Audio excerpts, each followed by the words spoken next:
भारती को प्रणाम, हिसाली वाली मैया के चरणों में प्रणाम और पावन चिंतन धारा आश्रम की ओर से आप सभी को जय सिया राम। आज एक सत्य की ओर ध्यान आकृष्ट करना चाहती हूँ।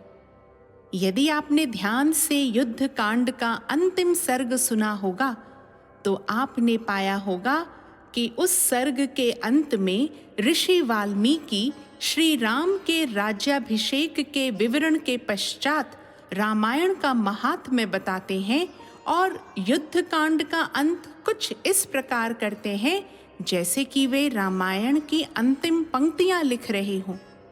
जी, रामायण के विद्वानों एवं क्षेपक विधि के विशेषज्ञों के अनुसार ऋषि वाल्मीकि कृत रामायण में मूलतः 6 कांड हैं: बालकांड, अयोध्या कांड, अरण्य कांड, किष्किंधा कांड, सुंदरकांड और युद्ध कांड।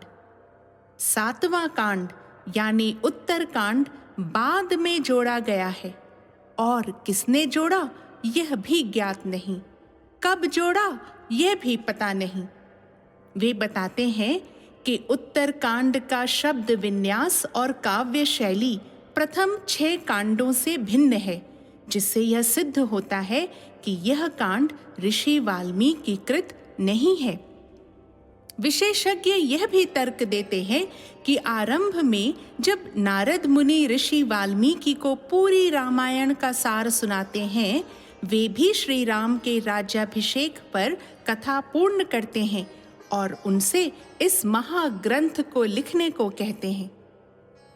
श्री राम की 29वीं पीढ़ी में महाभारत का काल आता है और महाभारत के वन पर्व में ऋषि मार्कंडेय भी युधिष्ठिर को जब रामायण की कथा सुनाते हैं तो श्री राम के राज्याभिषेक पर कथा पूर्ण करते हैं। उत्तरकांड की वे कोई चर्चा युधिष्ठिर से नहीं करते हैं, जिससे यह प्रमाणित होता है कि श्री राम की 29-30 पीढ़ी तक तो मूल रामायण में उत्तरकांड नहीं था।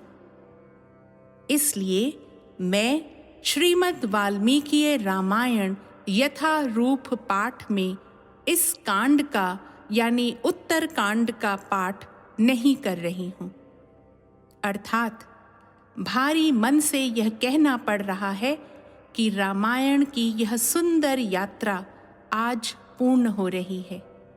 तो आप सबके शुभ और मंगल की कामना करते हुए मैं अपनी वाणी को विराम देती हूँ और वैज्ञानिक सनातन परंपरा के प्रचार प्रसार के लिए आपका आवाहन करती हूँ।